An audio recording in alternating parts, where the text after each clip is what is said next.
Thank you. Senator Kaine.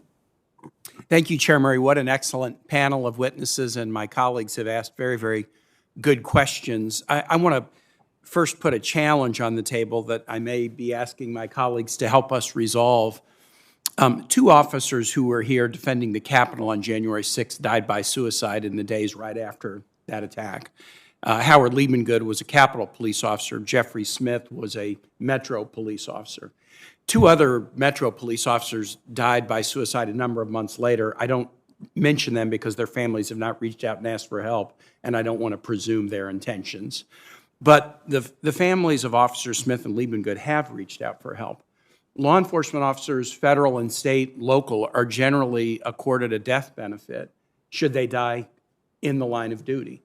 But law enforcement officers' death benefits usually state that a death by suicide cannot be a death in the line of duty. That is a significant injustice that is directly tied to antiquated notions of suicide. It's often hard to determine whether a death is in the line of duty. If a law enforcement officer dies of cancer, usually the administrators of these plans have to go back and determine, well, was the officer exposed to a toxic substance in the line of duty, or is it related to something else? But to declare categorically that no death by suicide can ever be a line of duty death is a fundamental injustice, and both the Smith and Liebengood families are now taking that up with the respective benefit plans under which they served. In the military suicides are not excluded as line of duty deaths. In fact, an overwhelming percentage of death by suicide of active duty military, they get investigated, and in the overwhelming percentage of these cases, they're determined to be a line of duty deaths. So this is a really important mental health issue for law enforcement. There's an unjust and antiquated view of suicide affecting these line of duty death determinations. There are two who served at this Capitol and died by suicide in the days right after the January 6th attack. And they have ongoing proceedings going before the relevant authorities, and so it may be slightly premature, but we may need to address this as a matter of law in the same way that we've allowed active duty military to have a suicide determined to be in the line of duty. Law enforcement officers should not be shut off from that. I want to ask each of you about a passion of mine that has been shared by members of the committee, and that is the mental health of our healers, keeping our healers healthy. Medical professionals prior to the pandemic had very dramatically escalated rates of suicide compared to the general population.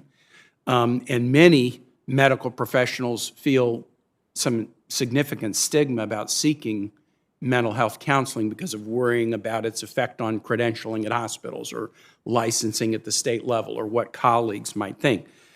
Committee colleagues have joined together with me in a bipartisan way to pass the Lorna Breen Act, which I introduced with others on this committee, named to commemorate a very talented emergency room physician in New York, a Virginia native who died by suicide at the beginning of the real wave of pandemic in April of 2020. But what can we do in the profession to help our healers feel more able to get the help they need?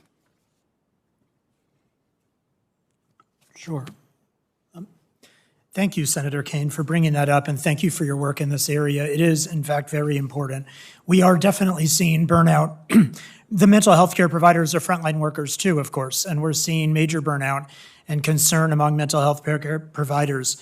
In partnership with the CDC, the American Psychological Association has been providing some services for healthcare providers who are not only experiencing burnout and need psychological first aid training, but also are quite angry and are feeling really challenged by the amount of harassment that they're getting, the amount of victimization that they're being subjected to for treating folks due to COVID, for offering vaccines, and a remarkable amount of frustration that they're experiencing for their patients that they can't get the opportunity to treat because they're overrun with folks who are experiencing COVID and are unvaccinated.